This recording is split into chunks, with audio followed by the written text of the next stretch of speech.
Rahasia jalur langit, tema kita pada hari ini. Kenapa harus jalur langit yang kita tempuh? Bu, jalur darat itu macet. Dek, jalur darat itu punya banyak hambatan. Jalur darat itu sempit. Jalur langit lapang. Coba aja kalau kamu inget-inget. Ini kalau ngelihat di bawah nih kita kayak sumpek banget. Apalagi kalau kamu mulai ada di daerah-daerah padat Jakarta. Contohnya di Cawang. Ada Cawang bawah, ada Cawang atas, ada Cawang kamu. Sayang maksudnya ya. Ini banyak adik-adik nih.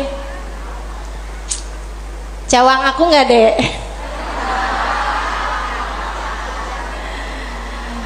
Masya Allah. Jalur darat ini suka sumpek, suka padat. Tapi kalau kamu naik ke atasnya gedung paling atas, terus kamu lihat arah langit. Pernah ngelihat kemacetan pesawat gak di langit? Gak pernah. Pernah lihat ada lampu merah gak di langit? Gak pernah. Jalan bebas hambatan, yang benar-benar bebas hambatan adalah jalur langit. Makanya perlu banget buat kita tempuh jalur yang satu ini. Jalur langit, jalur antara kita dengan Allah Subhanahu wa ta'ala, yang telah menamakan dirinya Maliki Yaumiddin, pemilik hari kebangkitan, yang telah menamakan dirinya Rabbil Alamin, Tuhan penguasa semesta, penguasa alam jagat raya, jalur bumi, jalur langit, semuanya dialah sang penggenggamnya. Itu sebabnya Nabi kita Muhammad alaihissalam saat baru lahir di dunia nih, Dek, Nabi Muhammad waktu awal lahir ke dunia, tangannya rafi'an ilas sama, tangannya menunjuk ke arah langit. Sebuah isyarat bahwasanya beliau akan menjadi penghubung antara manusia dengan Allah Subhanahu wa ta'ala Tuhannya. Sebuah isyarat bahwasanya beliau akan menjadi perantara antara kita dengan Allah Subhanahu wa ta'ala sang pencipta. Jalurnya Allah, jalur langit, harus sesuai sama apa yang dipesankan, yang disampaikan sama Nabi besar Muhammad sallallahu alaihi wasallam, yang Allah mengatakan tentangnya, a'udzubillahi minasyaitonirrajim, qul innama ana basyarum mithlukum yuha ilayya. Qul, sampaikan kepada umatmu wahai Nabi Muhammad, ana basyarum mithlukum, saya memang manusia seperti kalian juga. Kalian makan, saya makan. Kalian tidur, saya tidur. Kalian menikah, saya menikah. Kalian punya anak, saya punya anak. Saya sama kalian juga. Kalian sakit, saya juga merasakan sakit. Innama ana basyar, saya manusia seperti kalian. Sampaikan itu kepada umatmu wahai Nabi Muhammad. Akan tetapi yuha ilayya, jangan lupa saya adalah hamba wahyu, telah diwahyukan kepadaku peta menuju jalur langit, peta kebahagiaan hidup dunia membawamu kepada kebahagiaan hidup akhirat, peta untuk membuatmu kenal kepada Sang Pencipta. Jalan hidup yang dapat membawamu menuju surga. Ini namanya jalur langit. Yang paling rugi yang gak mau ngikutin peta ini. Yang paling sukses yang jalan hidupnya mengikuti peta ini, mengikuti jalur langit ini. Karenanya adik-adik, ibu-ibu, saudariku sekalian yang saya muliakan, izinkan saya di kajian ini menyampaikan padamu tentang bagaimana cara kita menempuh perjalanan menuju Allah Subhanahu wa taala lewat jalur langitnya. Biar gak sumpek hidupmu di dunia, biar matimu husnul khotimah, biar di akhirat nanti dapat masuk surga. Bukankah itu yang kamu mau? Bukankah itu yang kamu inginkan? Adik-adik, bukankah itu adalah cita-citamu? Betul? Bahagia di dunia, mati husnul khotimah, di akhirat masuk surga. Adakah keinginan lebih tinggi daripada itu? Adakah cita-cita lebih mulia daripada itu? Enggak ada. Mesti menempuh jalur langitnya, karena surga adanya di langit. Karena segala kebaikan-kebaikan turun dari alam langitnya Allah Subhanahu wa taala menuju ke alam dunia ini. Saat kamu rasa dadamu sesak di dunia, maka naiklah ke atas dan menengadahlah. Maka dada langit siap untuk merengkuhmu, menjadikan sesakmu tak lagi bernilai apa-apa. Sesakmu jadi lega, sesakmu jadi lega. Ayo nih, buat adik-adik yang kegalauan mulu, dengerin saya. Buat ibu-ibu yang pusing mulu, terutama kalau lihat sisa saldo akhir bulan, dengerin saya. Simak baik-baik jalur langit. Gimana sih caranya kita menempuh jalur langit? Pertama,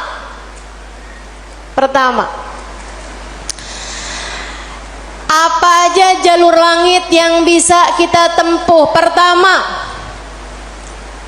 sholat. Itu adalah jalur langit yang jangan sampai pernah kamu tinggalkan. Sayyidina Muhammad Al-Bagir berkata kepada putranya Sayyidina Ja'far As-Sadiq, "Ya bunai, ittasil billah." Wahai anakku, senantiasalah terkoneksi dengan Allah, senantiasalah tempuh jalur langit menyampaikanmu kepada Allah Subhanahu wa taala. Seringlah terkoneksi sama Allah. Anaknya bertanya, "Kaifa attasil bih ya walidi?" Bagaimana caraku untuk selalu terkoneksi dengan Allah? Bagaimana caraku berkomunikasi sama Allah? Bagaimana caraku menempuh jalur langit? Ayahandanya berkata, kalau kamu ingin kamu berbicara dengan Allah, sholatlah Kalau kamu ingin Allah berbicara kepadamu, bacalah Al-Quran. Jadi cara pertama tersambung sama Allah adalah sholat. Jangan tinggal sholat. Jangan tinggal sholat meski siapapun yang mengatakannya. Misalnya ada orang gelarnya apa kek, profesor, doktor, belakang namanya juga ada banyak. Ada banyak gelar-gelar SAG, sarjana alam gaib. Misalnya gitu. Tapi sebenarnya apa SAG itu ya? Sarjana agama. Oh, maafkan saya ya. Saudaraku sekalian yang saya muliakan, sepanjang apapun gelar yang dimiliki seseorang, kalau dia sampai mengatakan misalnya sholat itu sudah tidak relevan lagi di zaman sekarang. Agama ini semakin maju. Karenanya makna sholat bukan seperti yang disampaikan para ulama. Misalnya dia ngomong begitu, sholat itu tujuannya mengingat Allah. Aqimis sholata lidzikri. Kamu kalau udah bisa ingat Allah nggak pakai sholat, ya itu udah cukup sebagai sholat. Nah nih, hati-hati ucapan-ucapan yang tidak bertanggung jawab semacam ini. Sholat itu kewajiban dari Allah. Allah yang punya jalur langit, Allah yang tahu bagaimana cara tersambung dengan Allah Subhanahu wa ta'ala. Dan dia yang telah menamakan sholat sebagai sholat dari kata-kata wasala yasilu silatan, yang artinya adalah hubungan, tersambung. Orang yang punya sholat, menjaga sholatnya, dia akan senantiasa tersambung dengan Allah. Dia adalah orang-orang yang menjaga jalur langit. Komunikasi langitnya tetap tersambungkan. Jagain sholat. Dek, jagain. Tapi saya belum bisa khusyuk ustazah. Nggak apa-apa. Saya masalahnya kalau sholat suka ngelambiar pikiran kemana-mana ustazah. Sama. Saya juga. Sama. Tapi nggak apa-apa. Jangan pernah tinggal sholat. Imam Ghazali bahkan menyebutkan salah satu penyebab kematian dalam su'ul khatimah, salah satu penyebab iman tercabut dari dalam hati di saat kematian datang, naudzubillah min dzalik, nomor 1 tarkus sholah, meninggalkan sholat. Tiang agama kita. Siapa yang sholatnya benar, ibadahnya benar. Siapa yang ibadahnya benar, hidupnya benar. Siapa yang hidupnya benar, bakalan matinya benar. Siapa yang matinya benar, di akhirat dapat kehidupan yang menyenangkan. Karenanya mesti, harus, nomor 1 kamu benahi dalam hidupmu, jangan tinggal sholat. Sesibuk apapun kamu, sholat jangan tinggal, dek. Sedang mengerjakan aktivitas penting semacam apapun, sholat jangan pernah tinggal, bu. Jangan pernah tinggal sholat. Sebab orang kalau lagi ninggal sholat, bukan hanya karena dia nggak mau sholat, tapi karena dia tidak diizinkan Allah untuk menghadap kepadanya, telah diputuskan jalur antara dia dengan Allah Subhanahu wa taala. Naudzubillah min dalik, jalur langit telah terputus darinya. Itu kayak punya HP tapi nggak ada sinyal, nggak bisa dibikin apa-apa HP-nya. Punya HP nggak ada sinyalnya bu, nggak ada kartunya, mau dipakai apaan? Mau dipakai ngulek sambel? Ya kan enggak gitu. Karenanya teman-teman sekalian, sholat jangan tinggal. Kamu kalau dibikin sama Allah dalam hidup nggak ngerjain sholat, kamu perlu menangisi hal tersebut. Kenapa gitu? Saya sering sampaikan, orang ketika sholat bukan hanya karena dia mau sholat, akan tetapi karena dia masih punya nilai di sisi Allah, sehingga Allah masih izinkan dia untuk menghadap kepadanya. Kamu pernah nggak dek sebel sama orang sampai nggak pernah mau lihat mukanya? Pernah? Sekarang saya tanya sama ibu-ibu, ibu-ibu pernah nggak benci banget sama orang sampai nggak sudi lihat muka dia? Pernah? Pernah. Kita tuh kayak begitu, kalau lagi benci sama orang, sebel sama orang, lihat mukanya kita nggak mau. Allah juga gitu. Allah kalau benci sama satu makhluknya, sama seorang hambanya, Allah nggak akan izinkan orang tersebut menghadapkan dirinya kepada Allah dalam sholatnya. Dia kirain dia yang nggak mau sholat, padahal Allah yang nggak mau dia menghadap kepadanya. Telah diputus jalur antara dia dengan Allah Subhanahu wa ta'ala. Na'udzubillah min dzalik. Ada yang nanya sama saya, Ustazah, saya nih kan lagi belanja nih Ustazah, kan sibuk tuh kan. Belanja di mana? Di mall saja. Boleh nggak Ustazah saya jamak sholat saya? Lah, nge-mall di jamak sholat? Ada nih yang begini. Saya mau lihat di sini ada apa kagak nih? Belanja ke pasar, sholat udah sampai di jamak-jamak. Innalillahi. Boleh nggak Ustazah? Nggak boleh lah. Yang boleh jamak sholat itu kalau bepergian, itu pun juga dengan jarak keluar kota 82 km. Tapi kalau kurang dari itu, nggak boleh mengerjakan jamak salat. Katanya Nabi Muhammad, man jama'as shalah bi ghairi udrin faqad atababan min abwabil kabair.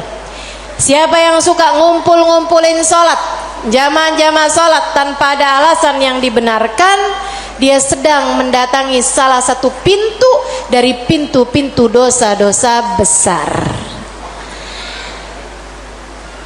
Dia tanya, boleh nggak Ustazah jamaah salat? Nggak boleh, kecuali karena ada alasan yang dibenarkan. Emang kenapa gitu Ustazah? Kamu kalau kepengen hidup dipentingkan sama Allah, maka kamu harus mementingkan Allah. Salat adalah gambaran tentang kamu mementingkan Allah, maka insya Allah hidupmu akan dipentingkan oleh Allah. Jalur langit yang pertama adalah salat. Makanya ada orang yang salatnya khusyuk-khusyuk, ada orang yang salatnya panjang-panjang. Tuh guru-guru saya tuh salatnya panjang-panjang, terutama salat sunnah. Kalau sholat fardu ringan-ringan aja, karena beliau mengerjakan sholat fardunya berjamaah jadi imam. Nah, itu katanya Nabi Muhammad, kalau kamu sholat jadi imam jangan panjang-panjang. Tapi kalau kamu sholat sendirian, silahkan. Silahkan mau panjang kayak gimana pun silahkan. Kita kan suka kebalik-balik. Kalau sholat jadi imam, Bismillahirrahmanirrahim, jadi imam. Giliran sholat sendirian, Bismillahirrahmanirrahim, alhamdulillahirabbil alamin, arrahmanirrahim, maliki yaumiddin, iyyaka na'budu wa iyyaka nasta'in. Malaikat nyatetnya sampai apaan sih ini yang dibaca? Ya Allah, ya Allah. Khair insyaallah. Sedikit sekalian yang saya muliakan tuh sholat. Mereka para ulama-ulama kita, guru-guru saya, banyak saya liatin sholatnya panjang-panjang, berpuluh rakaat. Saya tulis tuh di buku Bidadari Bumi yang pertama. Saya ketemu sama orang sepanjang malam di hari-hari haji, dari mulai awal isya, habis isya sampai subuh, nggak berhenti-henti mengerjakan sholat dari satu rokaat ke rokaat yang lainnya. Masya Allah, nggak relate sih sama kita. Ini apalagi nih adik-adik yang di sini nih, kalau terawih nyari yang paling cepet. Kalau nggak nyari yang paling cepet, nyari yang paling sedikit rokaatnya. Betul dek? Nggak lagi ya dek ya? Jangan ya dek ya. Nanti tahun ini insya Allah biar terawihnya jadi terawih yang sempurna, amin. Sholat sunnahnya juga tahajud, belajaran dek. Orang yang dari mulai muda-muda kayak kamu gini nih, udah bangun di waktu malam, di saat orang-orang tidur dia terbangun di jam 3:30 pagi. Jam 4 pagi dia mengerjakan sholatnya beberapa rakaat, kemudian mengangkat tangannya, punya jalur langit yang sangat bersinar. Saya bisa jaminkan masa depanmu, jika bahkan sejak di umur-umur masa muda semacam ini kamu sudah menjadi hamba-hamba Allah yang keren luar biasa. Jalur langit yang begitu indahnya, insya. Jalur langit yang kedua, doa. Kamu pengen punya jalur langit yang indah, jangan pernah jadikan doa hanya sekedar, sebab doa adalah semua yang kamu perlukan. Bu, Kak, Dek, Nak, dengerin saya. Kamu yang sekarang adalah hasil dari doa-doamu di masa lalu. Coba liatin dirimu itu. Kamu yang sekarang adalah hasil dari doa-doamu di masa lalu. Orang-orang besar yang kamu lihat sekarang ini adalah hasil dari doa-doanya di masa-masa lalu. Oh, kamu lihat, orang itu pinter banget ya. Adalah karena di masa dulunya, di masa kecilnya, di masa remajanya, ia selalu mengangkat tangan untuk minta dari Allah Subhanahu wa taala, Rabbi zidni ilman nafi'a. Ya Allah, tambahkanlah untukku ilmu yang bermanfaat. Ya Allah, ajarkanlah kepadaku ilmu-Mu. Ia selalu minta kepada Allah Subhanahu wa taala ilmu, sehingga Allah pun memberi kepadanya ilmu. Siapapun yang kamu kenal, orang-orang hebat-hebat yang ada di sekitarmu, itu adalah hasil dari doa-doanya di masa-masa lalu. Tinggal kamu lihat dirimu itu, kamu pengen jadi kayak gimana? Tempuhlah jalur langit dengan perbanyaklah berdoa. Dan itu bukan hanya urusan dunia, urusan akhirat lebih jelas lagi. Sampai saya pernah dengar satu cerita, ada 2 orang, ibadahnya di dunia sama, ibaratnya nilai rapotnya nih sama persis. Nilai rapotnya sama persis waktu hidup di dunia. Dua-duanya sama-sama soleh, dua-duanya sama-sama baik. Akan tapi yang satu dimasukkan ke dalam surga yang bawah, yang satu dinaikkan ke surga Firdausul A'la yang paling tinggi. Yang dinaikkan di surga yang bawahnya, dia protes, ya Rob, dia nilainya sama loh sama saya. Kenapa kok dia dikasih surga yang paling atas sementara saya di surga yang bawahnya? Walaupun surga tuh biar kata di emperan enak, tapi ya masa kamu mau minta surga yang emperan? Sehingga sekalian, hadir majelis aja di emperan gak enak, apalagi di surga. Dia tanya sama Allah, ya Allah, kenapa kami berdua nilainya sama tapi dia dinaikkan di surga Firdaus yang paling tinggi sementara saya tidak? Kata Allah, karena dia memintanya sewaktu hidup di dunia dan kamu tidak pernah memintanya kepadaku.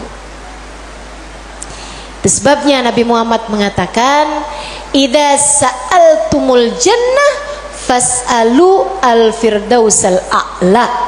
Kalau kalian lagi minta surga, jangan tanggung-tanggung, mintalah surga Firdaus yang paling tinggi. Gitu. Doa deh, doa, jangan ditinggal. Doa, doa perlu banget. Kamu harus sering-sering doa. Ustadzah, doa yang paling bagus apa? Lah doa itu urusan minta kok. Maka mintalah sesuai dengan apa yang kamu mau. Saya punya cerita indah yang diceritakan oleh salah satu guru saya beberapa bulan yang lalu ketika kedatangan beliau ke Indonesia. Namanya Hubabah Syarifah bintul Habib Muhammad bin Abdul Haddar. Beliau datang dari Sewun, Hadramaut, Yaman. Saya menjadi penterjemah beliau kala itu, jadi saya ingat betul kisahnya. Salah satu dari kisah yang beliau ceritakan, kata beliau, ada seorang ibu-ibu datang kepada ayahanda saya. Ayahandanya seorang ulama terkemuka, namanya Habib Muhammad bin Abdullah Al-Haddar, guru dari guru saya, guru dari guru-guru saya, sekaligus ayah dari guru-guru saya. Ayahandanya Hubabah Syarifah, ayahandanya Hubabah Nur, ayahanda Hubabah Maryam. Habib Muhammad bin Abdullah Al-Haddar, pemilik Ribat Bayda di kota Bayda, Yaman sana itu. Sehingga sekalian, beliau seorang pendakwah, seorang yang mustajabud dakwah, yang doanya mustajab. Satu waktu ada seorang ibu datang dalam keadaan menangis terisak-isak kepada ayahandanya di saat Hubabah Syarifah sedang ada di sisi ayahandanya. Ibu tersebut bilang, Habib, tolong doakan anak saya, Bib. Anak saya bandel sekali, Bib. Saya susah banget. Ajakin dia sholat susah, ajakin dia kerjain kebaikan susah. Anaknya bandel, nggak mau denger apa kata saya. Tolong saya, Bib, doakan anak saya, apa yang harus saya lakukan? Beliau kemudian berkata, Bu, ibu kepengen anak ibu jadi anak yang soleh. Iya, Bib, pengen banget Bib. Ibu, doa seorang ibu untuk anaknya setara doa Nabi bagi umatnya. Maka doamu untuk anakmu lebih mustajab daripada doa siapapun untuk anakmu. Saya bisa bantu kamu buat doa, mintakan kepada Allah Subhanahu wa taala, akan tetapi doamu tentu lebih mustajab daripada doa saya untuk anakmu. Ibu dengerin, Bu. Jadi gimana saya, Bib? Ibu bangun di waktu malam, ibu tahajud beberapa rakaat, kemudian seperti kamu menangis di hadapan saya untuk minta anakmu didoakan oleh saya, menangis pulalah di hadapan Allah. Sampaikan kepada Allah apa yang kamu sampaikan kepadaku, atau apa yang ingin agar saya sampaikan kepada Allah tentang anakmu, sampaikan pula itu pada Allah Subhanahu wa taala. Baik Bib, pulang dikerjain. Nah itu perempuan kalau solehah gitu tuh, kalau dengar kebaikan, sami'na, saya dengar, kemudian saya patuhi. Ini yang dengar di sini juga insya Allah seperti itu.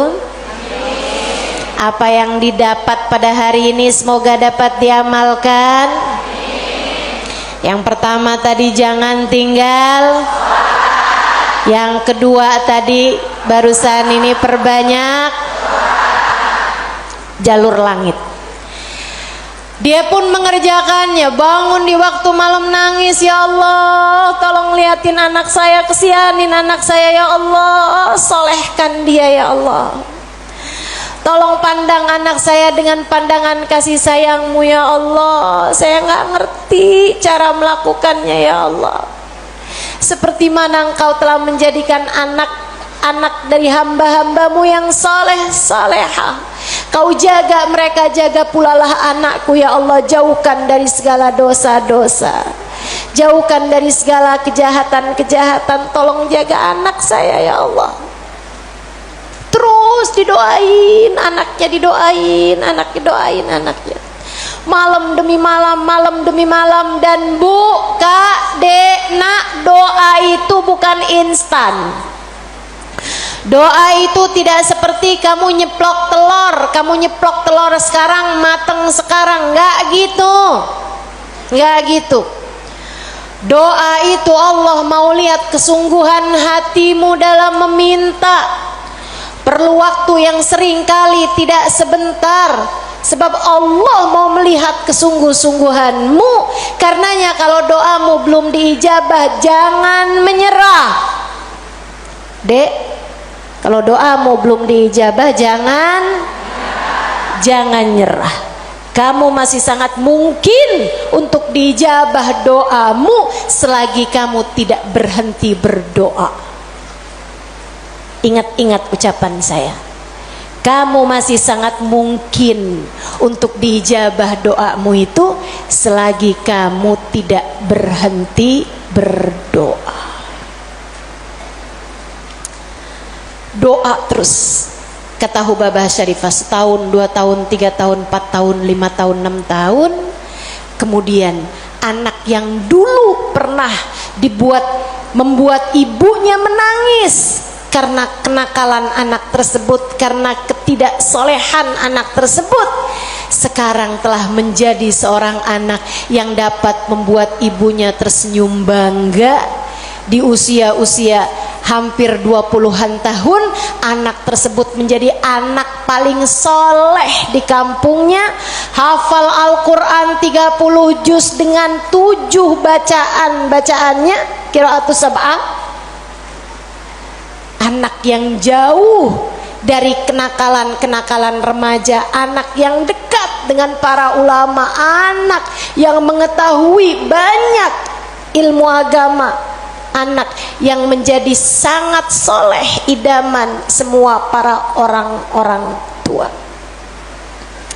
Jangan nyerah, jangan nyerah.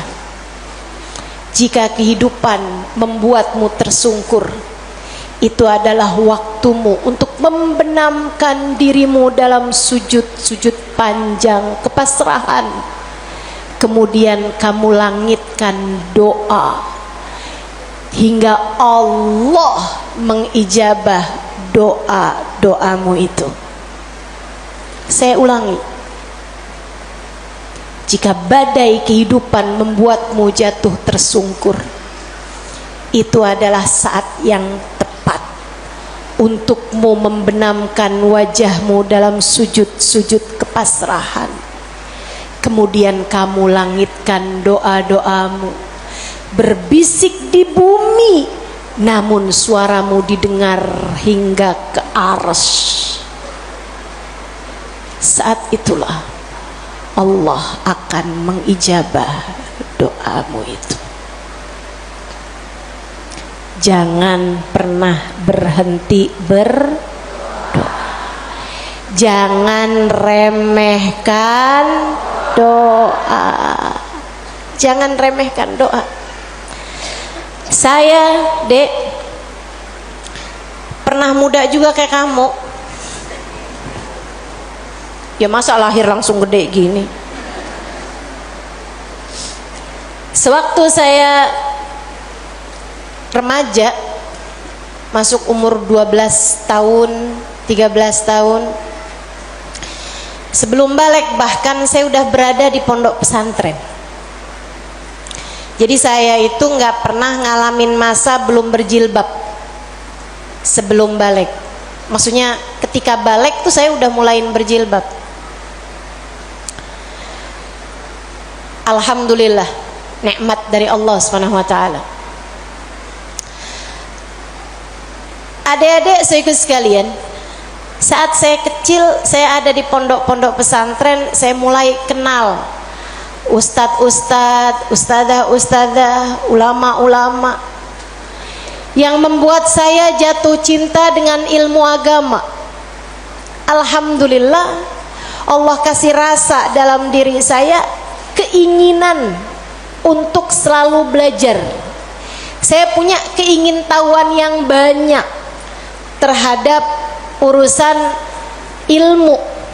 Jadinya saya seneng banget belajar. Nah, di waktu kecil itu tadi, umur 12-an tahun sebagai santri, kan selain dari belajar ada kewajiban lain tuh. Nyuci baju, apalagi kalau dapat piket, bersihin kamar mandi, nyapu kamar, ngepel kamar. Itu saya sangat tersiksa sekali, sebab saya ini adalah pemalas. Jadinya karena saya pemalas urusan bebersih, dan saya mendadak rajin ketika urusannya belajar. Saya seneng belajar, saya seneng tahu, saya suka mikir. Saya tuh kalau lagi baca kitab itu seneng banget. Saya kalau lagi belajar gitu seneng banget. Apalagi kalau ustadzanya yang nyampein ilmu dengan cara-cara yang sangat saya sukai gitu, ngasih tahu hal-hal yang nggak ada di dalam kitab gitu. Saya bisa melongo dengerin, seneng banget. Jadinya di masa-masa kecil itu kalau saya lagi dengerin kajian, kalau saya lagi baca kitab, saya suka doa, ya Allah, jangan pernah pisahkan saya dari ilmu. Ya Allah, jangan pernah jauhkan saya dari kitab-kitab pengetahuan yang mendekatkan saya padamu. Umur 12 tahun, 13 tahun, doa saya semacam itu. Ayo nih adik-adik yang umur 16 tahun, ya Allah, kenapa kok saya nggak pernah ada yang nembak ya?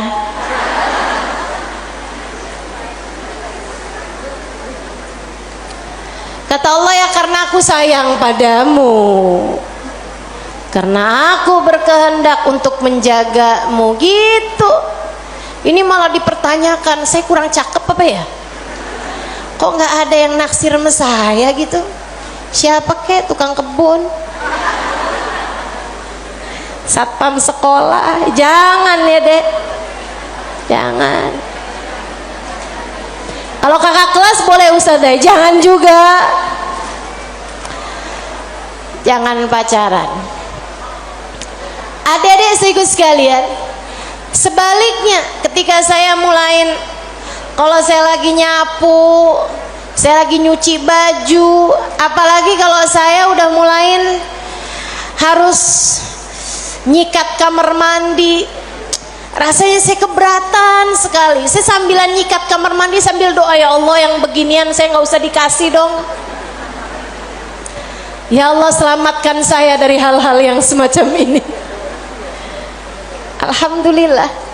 Alhamdulillah. Saya habisnya itu juga mondok-mondok pesantren, tapi bisa dihitung dengan jari waktunya di mana saya harus nyuci baju, di mana saya harus ngepel, di mana harus nyapu gitu. Kayak alhamdulillah, saya punya banyak orang-orang yang mau mengerjakannya buat saya. Alhamdulillah. Allah bakal kasih.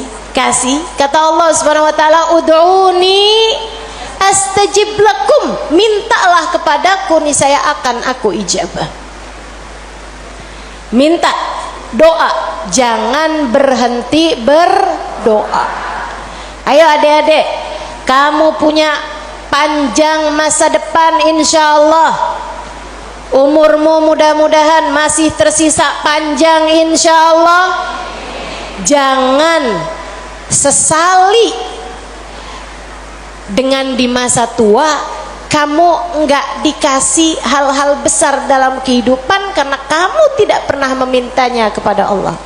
Minta, ya Allah, pandanglah aku dengan pandangan kasih sayang-Mu. Ya Allah, seperti mana Engkau menjaga hamba-hamba-Mu yang soleh-solehah, tolong jaga saya juga ya Allah. Dek, minta sama Allah. Saya serius berkata padamu, dengarkan saya. Saya menyampaikan nasihat sebagai orang tua kepadamu, Dek, kepadamu nak. Minta sama Allah, yang dekat sama Allah. Karena kalau kamu merasa kok saya punya orang tua nggak terlalu sayang ya sama saya, kamu tahu nggak kenapa dalam hidup kamu seringkali merasa bahwa orang tuamu nggak cukup sayang sama kamu, guru-gurumu sepertinya nggak sayang sama kamu, teman-temanmu kayaknya meninggalkan kamu. Kenapa Allah kasih rasa kayak begitu dalam hati kamu? Saya kasih tahu, saat Allah membuat hatimu patah dari berharap kepada manusia, itu adalah cara Allah untuk mengenalkan kasih sayangnya yang tak terbatas padamu. Dekatilah Allah. Orang lain mungkin merasa bosan denganmu, tapi Allah tidak. Allah tidak. Allah tidak akan bosan denganmu kecuali jika kamu yang bosan dengannya. Allah tak akan meninggalkanmu kecuali jika kamu yang meninggalkan Allah. Maka atas nama cinta saya sampaikan padamu, Dek, dengerin saya. Bu, dengerin saya. Atas nama cinta saya sampaikan padamu, jangan pernah tinggal Allah.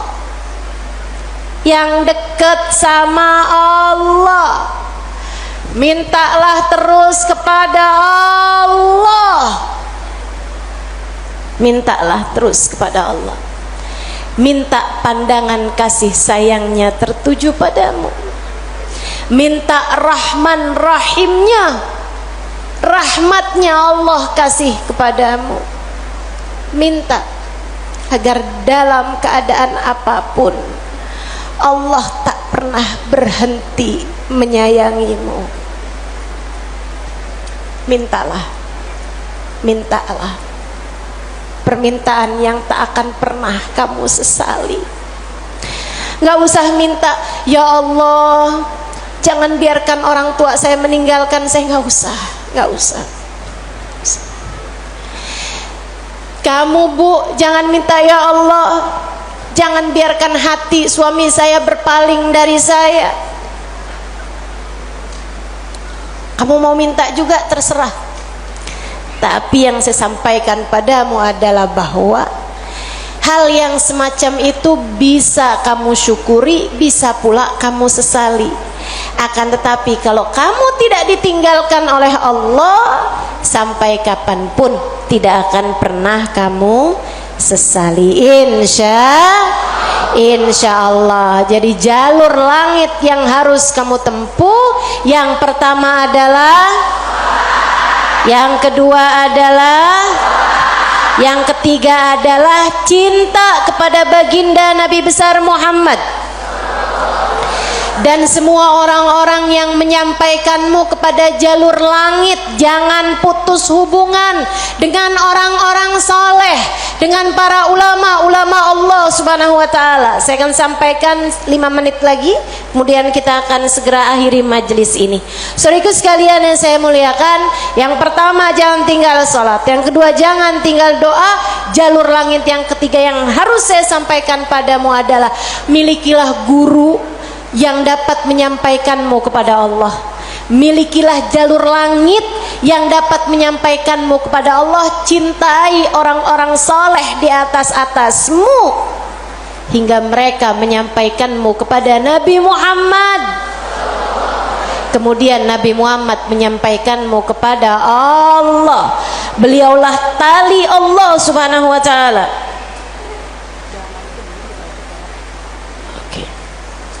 Beliaulah tali Allah subhanahu wa ta'ala yang terbentang kepada kita sekalian. Mudah-mudahan Allah subhanahu wa ta'ala senantiasa menyampaikan kita kepada Allah subhanahu wa ta'ala lewat jalur langit yang benar, jalurnya baginda kita Nabi besar Muhammad sallallahu alaihi wa ala alihi wasallam, manusia yang paling penuh kasih kepadamu. Andai kamu tahu seperti apa sayangnya Nabi Muhammad kepadamu, niscaya air matamu akan senantiasa meleleh karena rindu padanya. Andai kamu tahu seperti apa cintanya Nabi Muhammad kepadamu sebagai umatnya, niscaya kamu akan menyibukkan dirimu bersolawat kepadanya, dan itu adalah merupakan salah satu dari tangga-tangga yang mendekatkanmu padanya. Andai kamu tahu seperti apa cintanya Nabi Muhammad dan pengorbanannya kepadamu, niscaya kamu tak akan berharap cinta manusia selain daripada cinta Nabi Muhammad sallallahu alaihi wasallam. Maka 3 jalur langit ini kalau kamu tempuh, kamu tidak akan pernah tersesat jalan. Kamu akan sampai di tujuan. Peta kehidupannya menjadi terbaca dan kamu akan melangkah tanpa keraguan.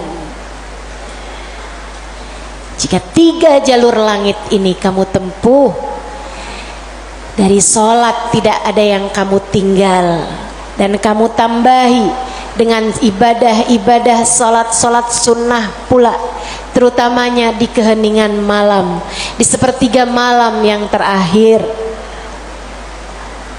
Juga doa dalam keadaan apapun, kamu memperbanyak berdoa.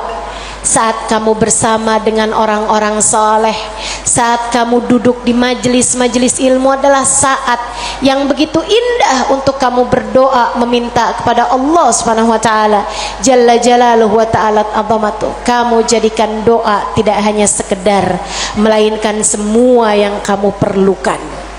Kemudian besar cintamu kepada baginda Nabi besar Muhammad sallallahu alaihi wasallam, maka itulah 3 dari rahasia jalur langit yang dapat saya sampaikan kepadamu. Jika ketiganya benar-benar kamu amalkan hingga kamu mendapatinya dalam kehidupan, niscaya kamu akan sampai di tujuan, bahagia hidup di dunia, mati dalam husnul khatimah. Di akhirat kamu akan diperkenankan masuk ke dalam surga tanpa hisab, tanpa adab, birahmatika ya arhamar rahimin wa bijudika ya ajwadal ajwadin, innahu waliyyu dzalika wal qadir alaih.